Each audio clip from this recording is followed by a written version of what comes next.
कानपुर की VIP road पर 8 फरवरी 2026 को एक बहुप्रचलित और हाई प्रोफाइल घटना ने शहर का ध्यान अपनी ओर खींचा, जब करीब 11 करोड़ की लैम्बोर्गिनी सुपरकार तेज रफ्तार में सड़क पर बेकाबू हो गई और उसने वाहन चालकों और राहगीरों को टक्कर मार दी, जिससे कम से कम 6 लोग घायल हो गए और व्यापक अफरा तफरी मची। इस दुर्घटना की खबर इंटरनेट और लोगों के बीच देखते ही देखते वायरल हो गई, क्योंकि ये किसी आम सड़क हादसे की घटना नहीं थी, बल्कि इसमें शामिल व्यक्ति और वाहन दोनों ही चर्चित और संपन्न थे।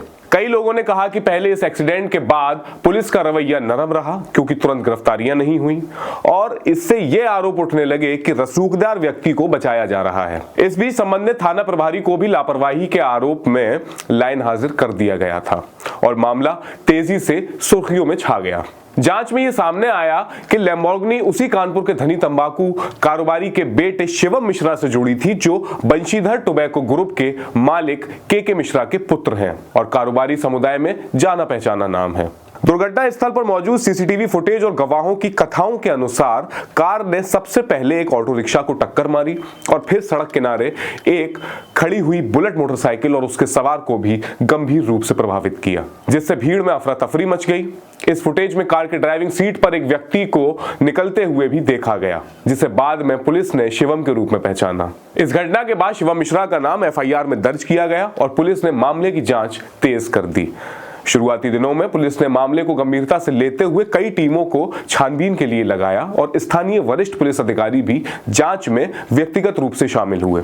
हालांकि शिवम के बचाव पक्ष ने दावा किया कि हादसे के समय वह कार नहीं चला रहा था, बल्कि उसका एक ड्राइवर मोहन या मनोज मौके पर मौजूद था और उसी ने गाड़ी चलाई थी।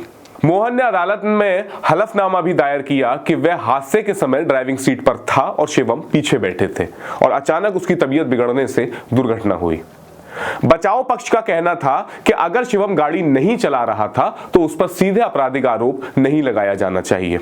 पुलिस और जांच अधिकारियों ने इस दावे को खारिज कर दिया और कहा कि सीसीटीवी फुटेज, दुर्घटना के बाद कार से निकाले गए व्यक्ति की पहचान और विभिन्न गवाहों के बयानों से यह स्पष्ट है कि हादसे के समय शिवम मिश्रा ही वाहन चला रहा था। पुलिस ने कहा कि शुरुआती एफआईआर में ड्राइवर का नाम अधूरा था, लेकिन आगे की जांच में शिवम को मुख्य आरोपी के रूप में पाया गया और उसके खिलाफ ट्रैफिक नियमों, लापरवाही और जानलेवा जोखिम पैदा करने जैसी धाराओं के तहत मामला दर्ज किया गया।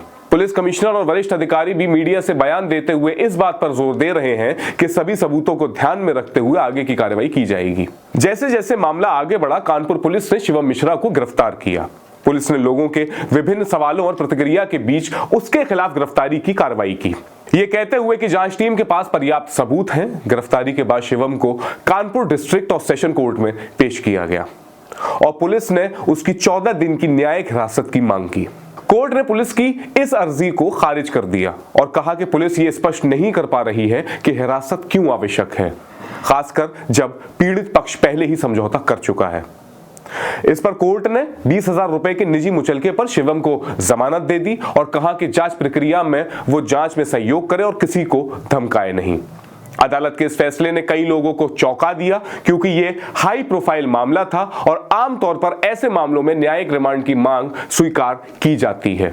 इस बीच मामले में ड्राइवर मोहन के दावों पर भी विवाद जारी रहा और कोर्ट ने मोहन की सरेंडर अर्जी को भी खारिज कर दिया, ये कहकर कि मुख्य आरोपी वही है जो एफआईआर और सबूतों में नामित है।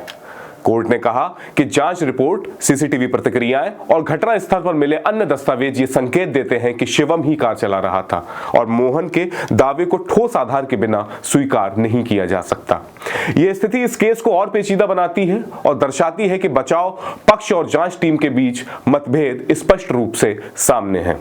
इस केस ने न केवल कानपुर में ही नहीं, बल्कि पूरे उत्तर प्रदेश और देश भर में बहुत चर्चा और बहस पैदा कर दी है, क्योंकि ये एक ऐसे युवा और प्रभावशाली व्यक्ति से जुड़ा है जो सामान्य कानून और सड़क सुरक्षा नियमों की अवहेलना के आरोप में फंसा है।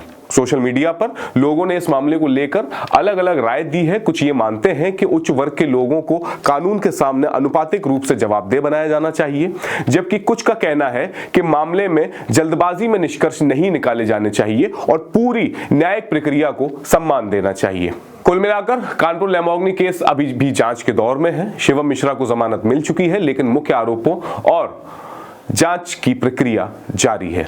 आगे के दिनों में कोर्ट की सुनवाई, सबूतों की समीक्षा और संभवतः विशेषज्ञ तकनीकी जांच जोड़ी जा सकती है, जिसमें दुर्घटना के सटीक कारणों, गाड़ी की रफ्तार, तकनीकी दोषों और अन्य अभियुक्तों की भूमिका का समावेश हो सकता है।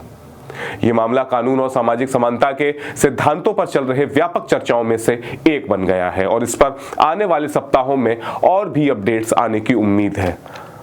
आपको ये हमारा विश्लेषण कैसा लगा, हमारी ये रिपोर्ट कैसी लगी, अपने कमेंट सेक्शन में जरूर बताइएगा। वीडियो को लाइक कीजिए, शेयर कीजिए, साथ ही साथ हमारे और अपने चैनल द देशबोर्ड को सब्सक्राइब करें। अपना बहुत ख्याल रखें। बहुत शुक्रिया।